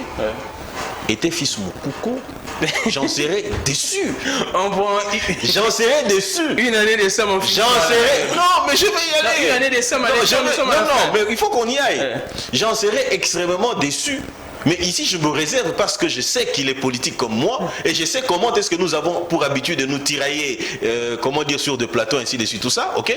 Je me réserverai de dire à mon cher estimé frère et confrère, votre source n'est pas fiable. Ici, je cite Fils Moukoko. Vous allez vous rendre compte d'une chose. Fils Moukoko a fait des déclarations à un moment donné. Après, il est allé demander des excuses. Et il a encore fait des déclarations. Après, il est allé demander pardon. Mais au juste, vous pensez vraiment que c'est vraiment une personne fiable? Non, c'est votre source. Vous savez, moi, il y a une chose. Je vous ai dit une chose. Non, attendez. Je vous ai fait une déclaration. Je vous ai fait une déclaration. Qui est ce communicateur de l'UDPS, ok, qui s'est prévalu on nous dit encore tout ça. Alors, je voudrais ça, tout simplement... 10 minutes. Non, je voudrais oui. Bon, en fait, prenons le dernier sujet. Alors, ici, il faut se le dire. Sam Alokombe, Sam Alokombe a dit, d'ailleurs, il a été... si vous dites que... Vous avez dit que la population disait quoi de lui déjà? Qu'il n'est pas sincère? Oui, je pense que j'avoue. J'avoue que Sam Alokombe n'a pas été sincère. Lorsqu'il a dit que le bilan était satisfaisant, ce n'est pas ça la réponse qu'il devait donner. Alors, être honnête avec lui-même, il devait dire que le bilan est positif. Mais qu'est-ce qui vous fait rire? La différence, c'est quoi? La différence, c'est que quand on dit satisfaisant, non. Mais c'est-à-dire que le bilan est bâti à un niveau non, les lobes peuvent se réjouir de beaucoup de choses. Je vais vous prendre deux piliers. Quand Sam a présenté son programme au Parlement, il y avait le social et la sécurité. Okay. Surtout la sécurité. Allons-y, si le bilan est positif. Voilà. Dans ces deux piliers. Sécurité. 22 bastions récupérés à l'espace, pas de 3 ans. Non, Allons-y. pas à l'espace de 3 ans. Ok? Pas à l'espace de 3 ans. Allons-y. Ok? À l'espace d'une année. Ça, c'est d'abord un fait. Deuxièmement, question sécuritaire toujours. Aujourd'hui, on construit le stade à Béni. C'est pour aller échanger des coups de balles ou éventuellement poursuivre le match. C'est-à-dire que si on avait estimé qu'il n'y avait pas lieu d'une quelconque sécurité, et je ne pense pas qu'on aurait levé cette option-là. Troisième option, à ces jours, ok, les ADF qui sont traqués, qui sont en débandade, ok, cela démontre sécuritairement qu'on a suffisamment avancé. Aujourd'hui, prenons toujours l'Est de la République. Ok? Nous sommes à la 22e prorogation de l'état des sièges, vous savez. Oui, on peut aller même à 1000. Ah, d'accord. On peut même aller à 10 000. Pourvu que les objectifs assignés. On va de prorogation en prorogation. Pourquoi? Parce que ce n'est pas permanent. Ok? Ce n'est pas permanent. Et il faille à ce que l'on puisse régler cette affaire-là. 22 ans durant ou 26 ans durant. Ok? Nous avons été dans une... Nous n'avons jamais, décrété cet état des sièges-là. Ok? Est-ce qu'on avait résolu ces problèmes-là? Non, pas du tout. Aujourd'hui, le fait est seulement que le M23, qui était des super forts à l'époque de Kabila, qu'ils se plaignent pour vous dire que nous pensons que même les assises de l'autre côté là-bas, même que le gouvernement de la République ne sont pas sincères, pendant que nous sommes en consultation là-bas, et ici on nous traque. On prend le social. Pardon? On prend le social, on court derrière les temps. Déjà mon point là. Ok, vous voulez qu'on parle du social. Vous savez, je vous prends, quand on parle du social, il faut considérer beaucoup de facteurs. Social, c'est aussi, c'est aussi les conditions des fonctionnaires, ainsi de suite.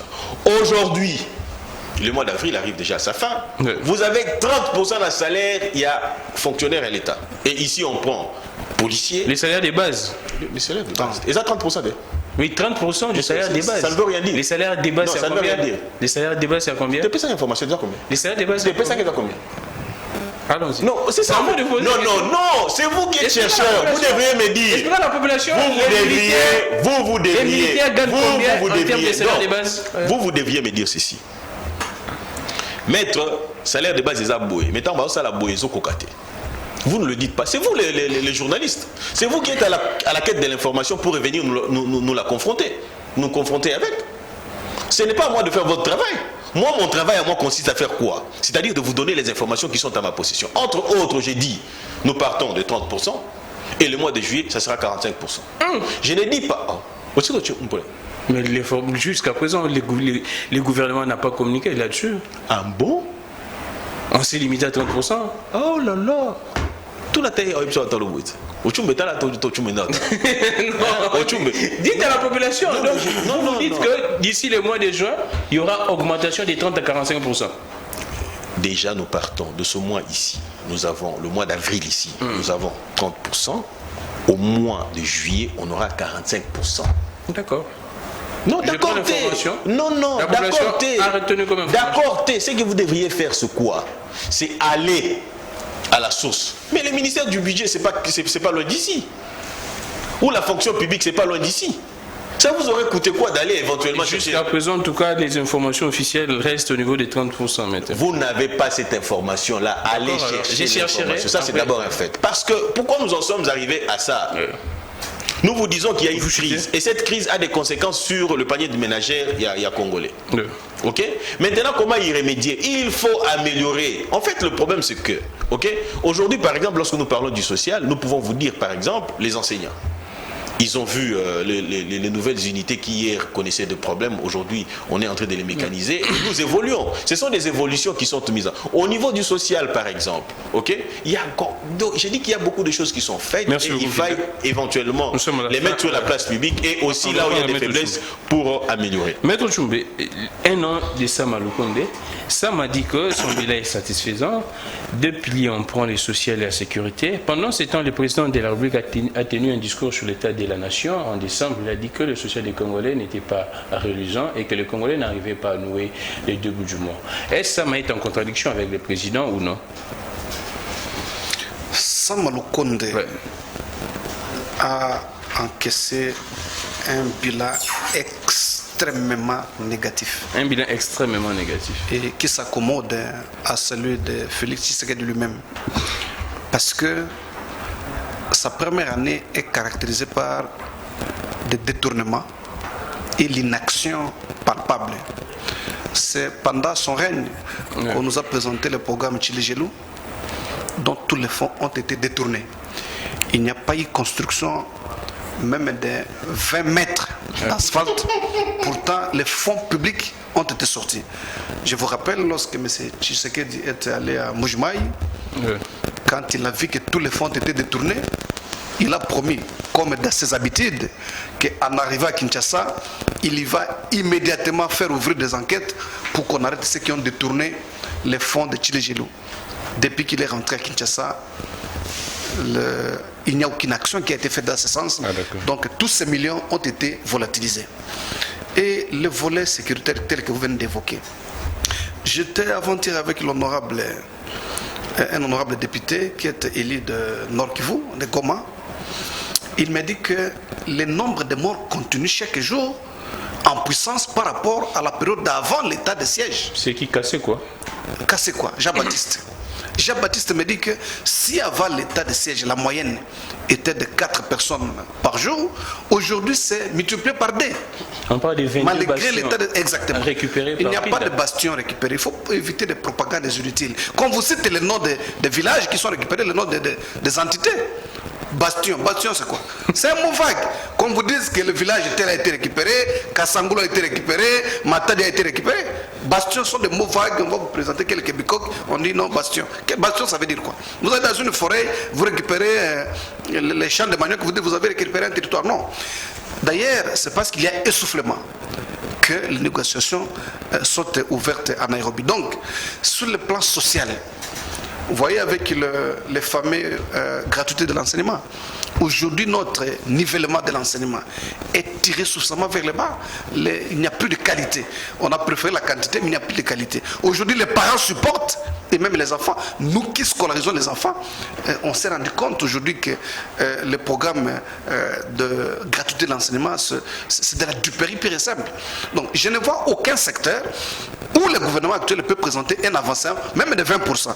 Revenons sur ce que vous dites de 30%, même si c'est 45%. Mais qu'est-ce que 45% représente? Il faut dire à l'opinion. C'est à peine 80 000 francs. Et qu'est-ce qu'on va acheter avec 80 000 francs? Ici, dans votre plateau, vous recevez régulièrement un journaliste qui se promène avec un sac de Saint-Char, Nico Faye. Mais il vous montre chaque fois comment il y a une augmentation vertigineuse à bloc à collier.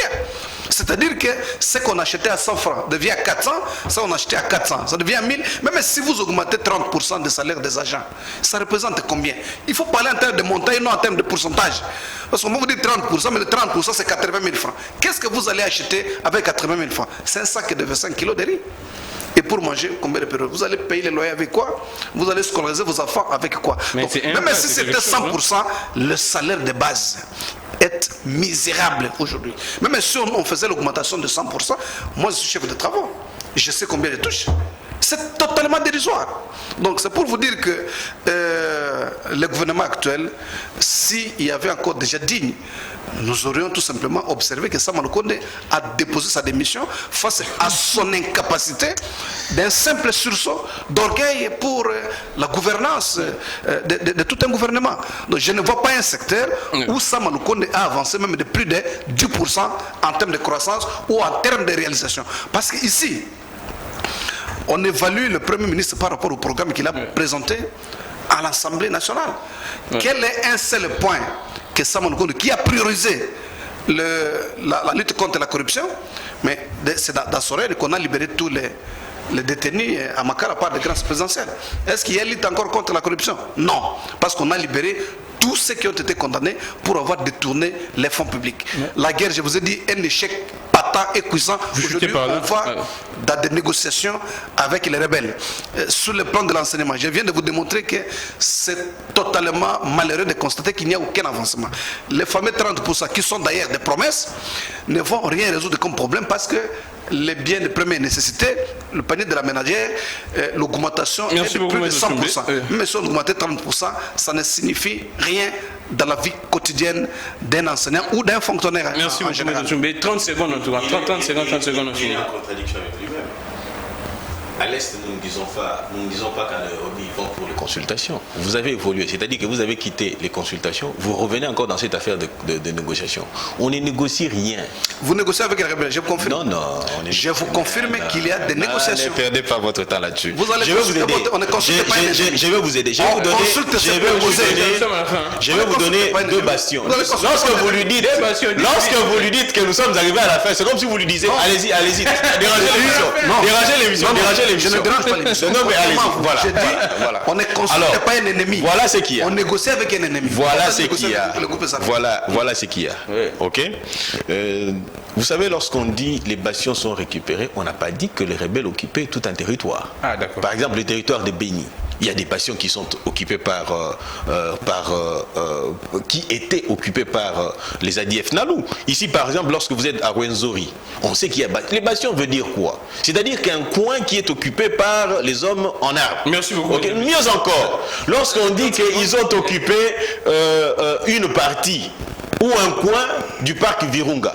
Ça ne veut pas dire que tout un territoire, pour qu'on nous dise que non, dites-nous quels sont les territoires qui sont occupés par eux. Si on pouvait facilement... À 30 secondes, je voudrais tout simplement... Et s'il vous plaît, non, mais il est là en train de m'interrompre. Non, il m'a interrompu. Non, mais il faut qu'on se le dise quand même. Non, mais lorsque vous m'interrompez, que lui, il m'a interrompu, laissez-moi récupérer quand même mon temps de parole. Mais il faut comprendre que ce qui est en train de se faire là-bas à l'Est de la République n'est pas dans la logique dont il dit. Puisqu'il a prétendu ici que l'on n'allait pas négocier avec les ennemis, il ne faut pas oublier que parmi il y a de nos frères. C'est-à-dire que nous allons écouter nos frères pour savoir. Prenons les cas de Zahir et de Kadeko par exemple. S'il vous plaît, attention, il faut qu'on se le dise. Nous prenons les cas de Zahir et de la Kadeko. Les Kadeko là, mais c'est aussi des Congolais. Zahir, ce sont aussi des Congolais. Parce que dans... Vous savez, s'il vous plaît, s'il vous plaît. Je suis en train de conclure. Vous savez, il y a une chose, je voulais dire. Non, il faut comprendre. Un respect. Non, mais on se respecte mutuellement. On se respecte. Je suis en train de m'appeler. Nous sommes à une année des élections dans notre pays. Oui. Nous avons une loi électorale qui est en train d'être discutée à l'Assemblée nationale. Tout à fait. Notre vœu, c'est de voir la classe politique se réunir autour d'une table pour lever les solutions fondamentales parce que la loi électorale de 2011 nous en sommes à 200 dialogues dans ces pays. Et c'est les dialogues s'il vous plaît, Maître Pinda, s'il vous plaît. Vous voulez à ce que j'encourage les contradictions de Martin Fayoulou ici, s'il vous plaît, incarné par mon frère Outou. Cette attitude-là, c'est justement cette attitude que le pays est géré. L'agitation. Vous ne voulez pas vous agiter. Je ne suis pas agité. Je n'ai pas interrompu. Vous ne m'aviez pas interrompu lorsque je parlais. Combien de fois vous m'aviez interrompu? S'il vous plaît, Maître Pinda, s'il vous plaît, soyez combien de fois je dans mon temps de parole. La réponse, s'il vous plaît, Maître Pinda, s'il vous plaît. Toi, je pense. Je suis en train de conclure en disant que la population congolaise réclame aujourd'hui un consensus, un large consensus. Vous pensez qu'il faut un consensus pour que vous puissiez intégrer les cibles. Nous n'avons pas besoin. Non, mais c'est ça la finalité. Vous savez, en dehors du plateau ici, il a mis son cousin à la CENI, il a mis son cousin en dehors du plateau, il m'a dit une chose. Il m'a dit à la taille de sa ceinture. Vous voyez ça? Et il ne passera pas parce que il n'y a aucun bilan présenté. Félix a fait sa présentation sur la loi électorale et ça ne tiendra pas. Merci beaucoup, ça n'est fini pour aujourd'hui. Interpellation, information des dernières minutes, interpellation de Jules Alinguet au niveau de l'Assemblée nationale. C'est l'interpellation signée Honorable Jackson Aos et Afingoto. Interpellation de l'inspecteur général des finances, chef des services, suite à son propos grave sur la situation sécuritaire qui prévoit en République démocratique du Congo en général et de sa partie Est en particulier. date le 28 avril 2022. Donc, c'est ce matin que le député national Jackson Aosa Fingoto a déposé une interpellation au niveau du bureau de l'Assemblée nationale. Merci beaucoup, tous nos excuses, beaucoup de messages en tout cas, les temps, il y avait plusieurs sujets, il y a même des sujets concernant l'élection de M. Mbata comme premier vice-président. Tolobeli a monté parce que temps est pessimiste. C'est pour vous dire que c'était pratiquement impossible de lire tous vos messages, mais merci beaucoup en tout cas. S'il vous plaît, merci beaucoup à Maître Pinda, merci également à Maître Laurent Chumbe, merci beaucoup à Belgodor. S'il vous plaît, Pinda, s'il vous plaît, je dis annonce. Merci beaucoup à Fia Lungela. Les gens qui suivent les rediffusions, en tout cas 22h et à 1h, je ne suis pas en direct. Ceux qui ont des émissions R à 22h et à 1h, il n'y a pas qui en direct. Parce que pour ça qu'on a 2h. C'est vrai que je réponds par respect, mais sachez qu'à 22h à 1h, je ne suis pas en direct. Relais YouTube, Peter Tiani, RDC, merci beaucoup, c'en est fini pour aujourd'hui. Les rediffusions, je répète encore à 22h à 1h. Juste, je suis Grammic Legrand, que le Dieu de toutes les inspirations continue de nous inspirer. Nous espérons également. Au revoir. Merci beaucoup.